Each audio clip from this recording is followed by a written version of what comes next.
Boom, boom, boom, boom, boom, boom, boom. Halo Sobat Manhwa, karena banyak yang request untuk lanjut, jadi ayo kita lanjutkan alur cerita manhwa. Biarkan aku bermain game dengan tenang, part yang ketiga. Seperti biasa, kalau kalian suka dengan video ini, silahkan klik tombol like-nya. Dan jika kalian suka dengan channel ini, silahkan subrek aja.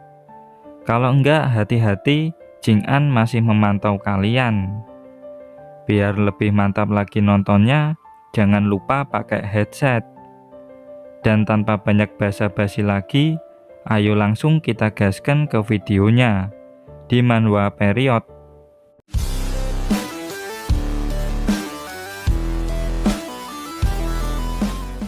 Di area dimensional kota tua Guide, para skeleton mulai bangun dari tidurnya. Para murid yang sudah siap langsung menyerbu para skeleton itu. Lalu panel memperlihatkan salah satu anggotanya Lee Xuan.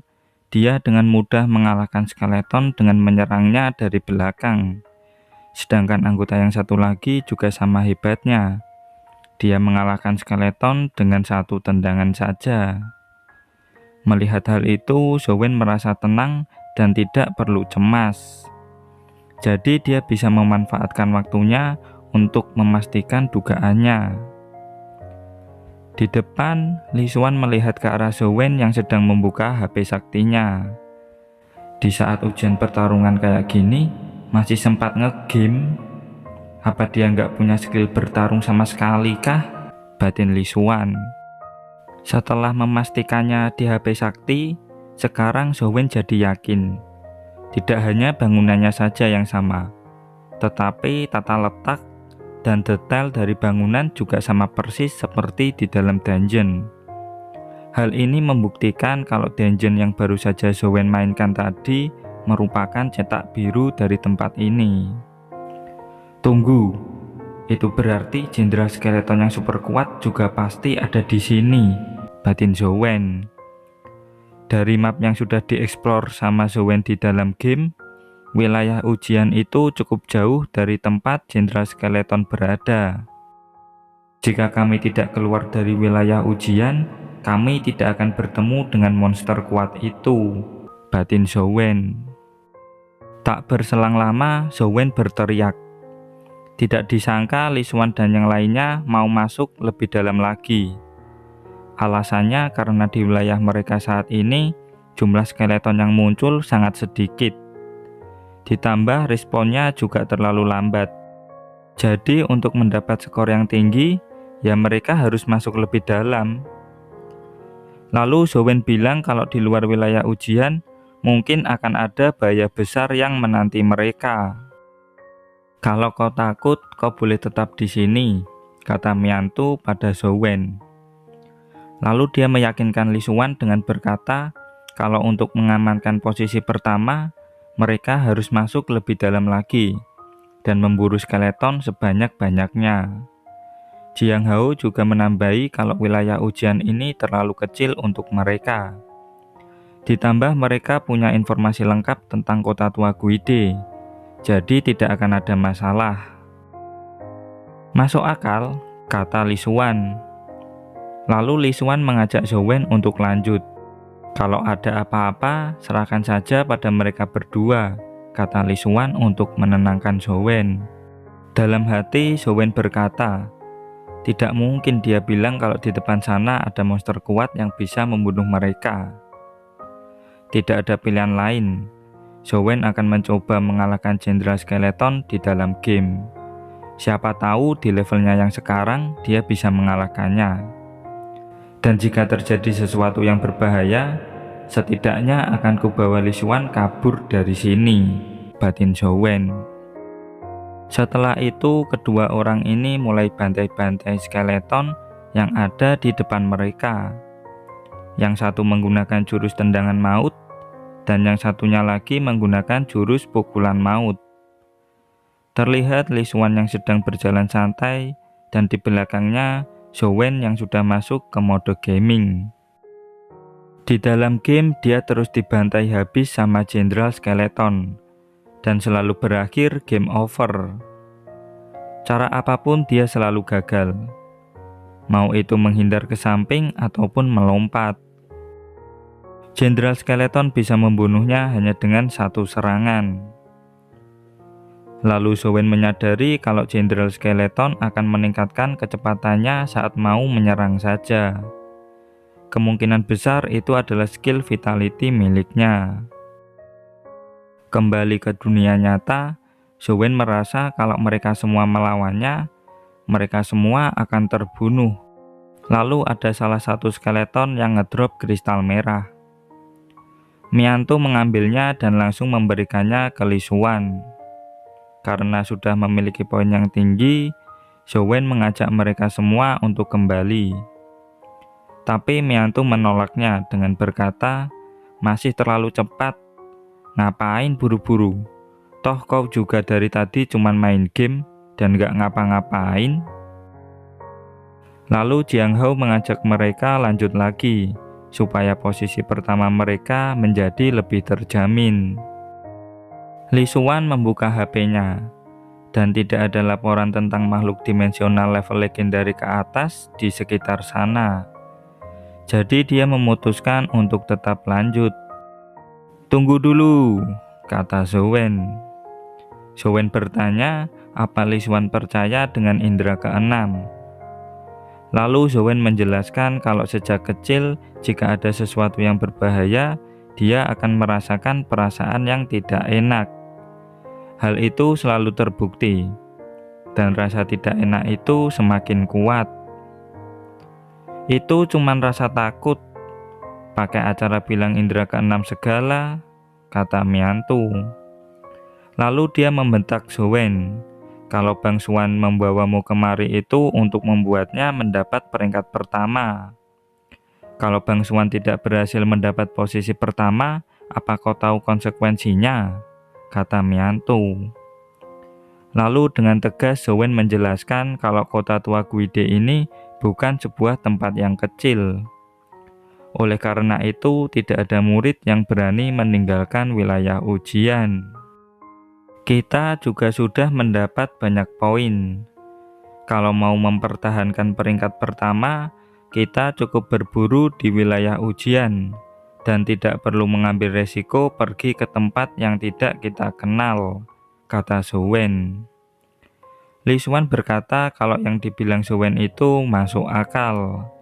Jadi kita belum menyelesaikan omongannya, tiba-tiba Li Xuan ditusuk oleh Jiang Hao dari belakang. Miantu juga ditebas oleh Jiang Hao dan berkata jangan ikut campur. Kemudian Li Xuan menggunakan skill vitality untuk menyembuhkan lukanya. "Sepertinya abang kedua ya yang mengirimmu?" tanya Li Xuan. Jiang Hao tidak menjawab dan bilang innate invisibility. Tidak kusangka keturunan ketiga keluarga Li yang hobinya suka main cewek bisa menguasai teknik kultivasi yang mengharuskannya menjadi perjaka, kata Jiang Hao. Lalu panel menjelaskan kalau kristal dimensional itu berasal dari makhluk dimensional, dan sedangkan teknik vitality adalah sebuah adaptasi atau penggabungan dari skill vitality dan teknik kultivasi. Sehingga teknik vitality akan mempunyai tingkatan yang lebih tinggi. Dan innate invisibility milik Li Xuan adalah salah satu teknik kultivasi langka yang membuat pengguna bisa mencapai tingkatan epic, bahkan bisa sampai ke tingkatan mitik.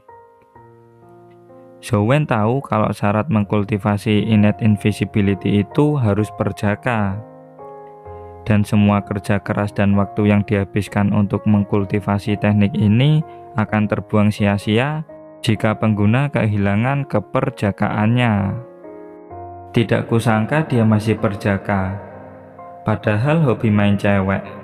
Dasar jamet, batin Zowen. "Sialan, ternyata kau bekerja untuk Li Mobile," teriak Miantu. Tidak ada dua harimau di satu hutan yang sama. Ini adalah keputusanku, kata Jiang Hao. Padahal aku tidak punya niat untuk melawan abang keduaku. Tidak kusangka dia malah ingin membunuhku, kata Li Xuan. Itu salahmu sendiri karena pura-pura lemah, kata Jiang Hao. Kemudian Jiang Hao langsung mengeluarkan serangan yang kuat. Tapi dengan santai Li Xuan menghindarinya. Di kejauhan Zhou Wen dan Mian Tu terkejut melihat bis pendamping milik Jiang Hao, yaitu Explosive Scale Snake yang berada di tingkat legend. Lalu kita dijelaskan kalau ada sebuah metode yang bernama willingly yang bisa membuat pengguna bis pendamping menyerahkan bisnya kepada orang lain meskipun orang itu berada di tingkatan yang lebih rendah. Tapi bayaran atas metode itu sangatlah besar. Lalu dengan penuh emosi, Jiang Hao maju menyerang Li Xuan. Tapi Li Xuan berhasil menangkap tebasan Jiang Hao yang membuatnya terkejut. Lalu dengan menggunakan skillnya, dia melakukan pukulan kuat ke Jiang Hao. Duar! Jiang Hao terhempas jauh ke belakang. Kau juga di tingkat legend, kata Jiang Hao. Tentu saja, tapi aku tidak menggunakan metode sekeji dirimu, kata Li Xuan. Dan terlihat dia sudah full armor dan diketahui kalau armor yang dia gunakan adalah wujud perubahan dari bis pendamping miliknya. Dengan kekuatannya yang sekarang, Li Xuan mampu mengintimidasi Jiang Hao. Jiang Hao yang merasa tidak diuntungkan langsung melarikan diri. Li Xuan dengan emosi langsung mengejarnya. Zhou Wen berusaha menghentikannya, tapi Li Xuan terlalu cepat, sehingga Zhou Wen tidak mampu untuk mengejarnya. Kenapa berhenti? Ayo bantu Bro Xuan, kata Mian Tu. Kau duluan saja, ucap Zhou Wen. Mian Tu langsung pergi mengejar Li Xuan dan mengatai kalau Zhou Wen itu pengecut. Jika aku pergi sekarang tidak akan membantu apa-apa, batin Zhou Wen. Li Xuan dan Jiang Hao mempunyai bis pendamping tingkat legend, sedangkan dirinya nggak punya. Jika bertemu dengan Jenderal Skeleton, sudah pasti mereka semua bakalan mati. Hal yang bisa membuat Zhou Wen membantu Li Xuan saat ini adalah dengan cara menemukan metode untuk menghadapi Jenderal Skeleton. Setelah login ke dalam game, dia menantang Jenderal Skeleton. Jenderal Skeleton maju dan bersiap menyerangnya. Zhou Wen mau kabur, tapi dia menyadari kalau itu akan percuma.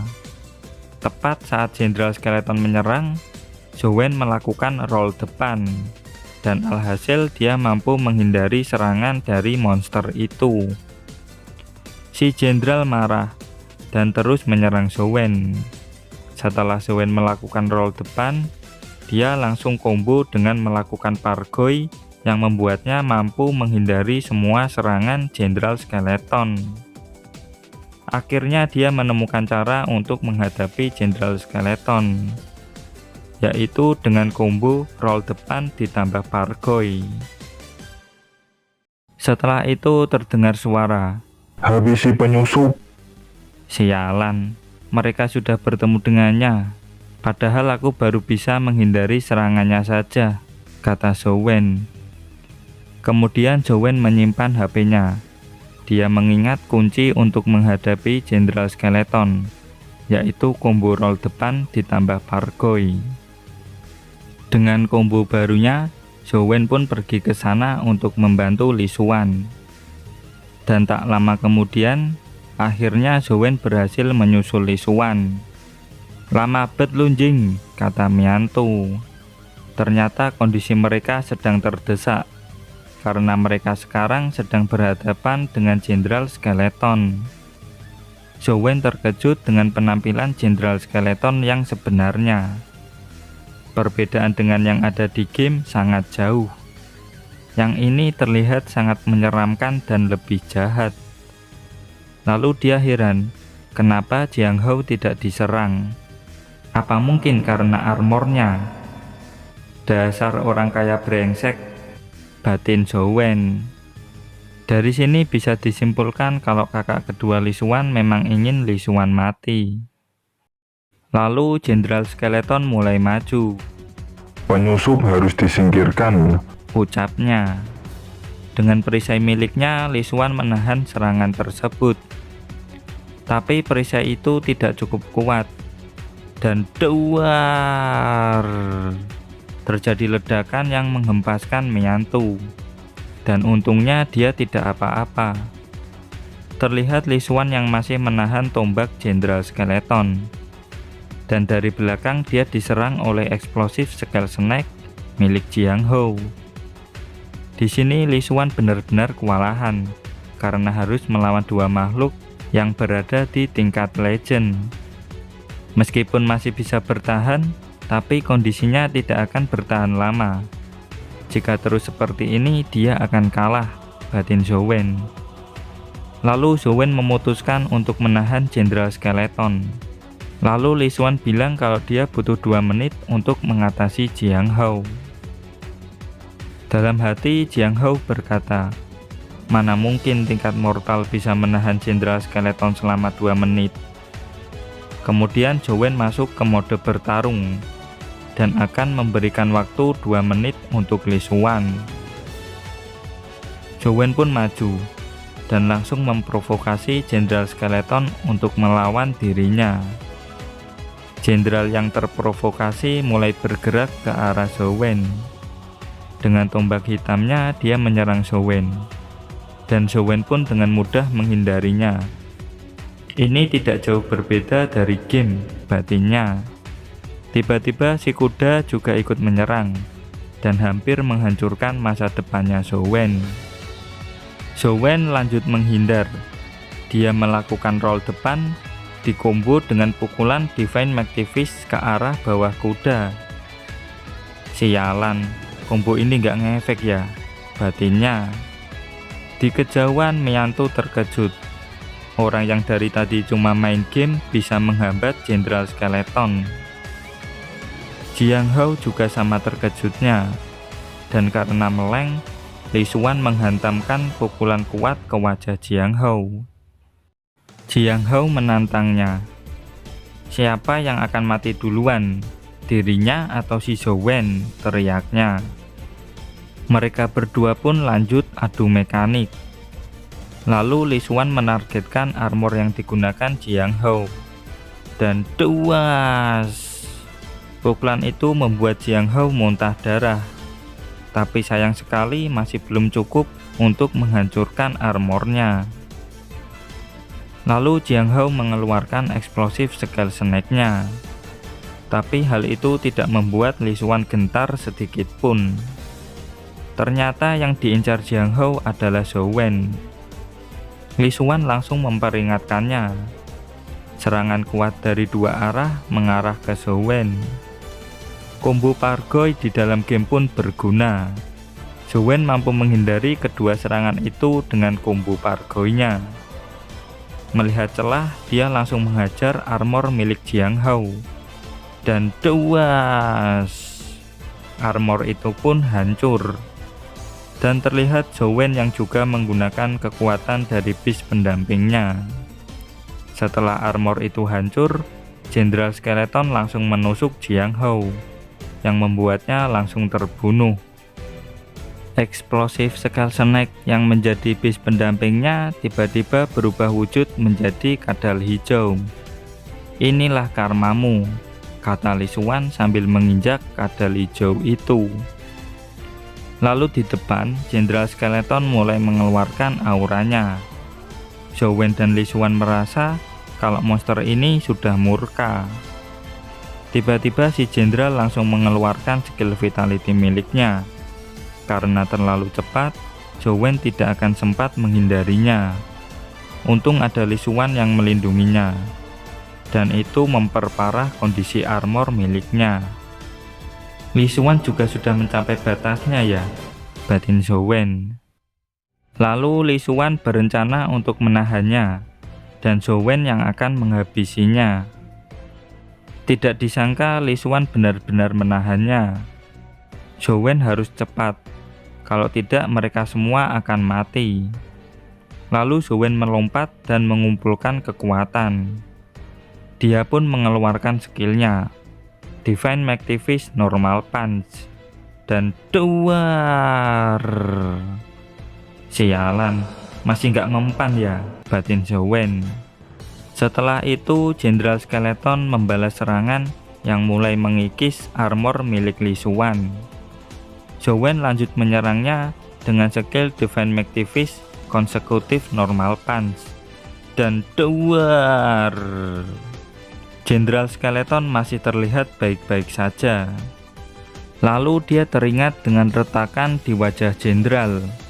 Li Xuan juga menyadarinya.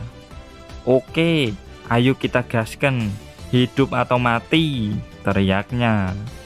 Dari darat Li Xuan langsung menerjangnya, dan dari udara Zhou-wen mulai mengumpulkan kekuatan. Sekarang, teriak Li Xuan sambil menahan tombak milik Jenderal Skeleton. Zhou-wen mengeluarkan skill Divine Magnifice Serious Punch.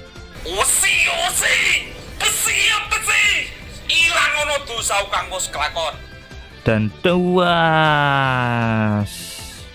Pukulan Zhou-wen tepat mengenai retakan di wajah Jenderal Skeleton dan membuat monster itu terhempas.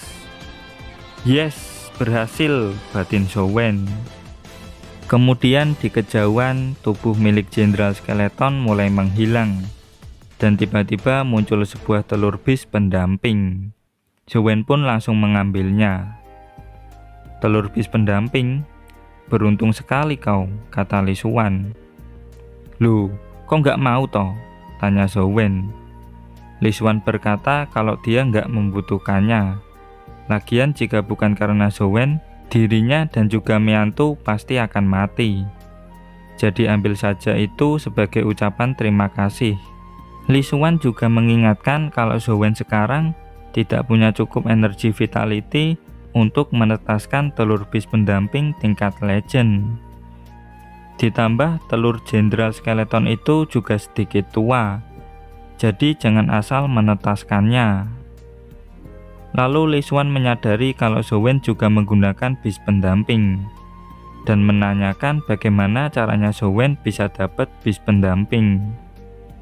Soalnya di kasusnya Li Xuan, dia bisa menggunakan bis pendamping prajurit armor hitam setelah menguasai kultivasi Innate Invincibility. Zhou-wen menjawab kalau bis pendamping miliknya itu adalah bis pendamping tingkat mortal. Mendengar hal itu, Li Xuan lumayan kaget. Kemudian panel menjelaskan kalau monster tingkat legendary lebih kuat dari monster tingkat mortal. Dan semakin lemah monsternya, maka akan semakin sulit untuk membentuk telur bis pendamping. Dan sebagai hasilnya, telur bis pendamping tingkat mortal itu lebih langka dari telur bis pendamping tingkat legend. Lalu Li Xuan kesal karena Zhou-wen bisa seberuntung itu. Zhou-wen masih mengkhawatirkan Jiang Hou yang tewas, tapi Li Xuan menenangkannya dan bilang kalau dirinya yang akan mengurusnya. Tapi tetap saja Zhou-wen masih khawatir.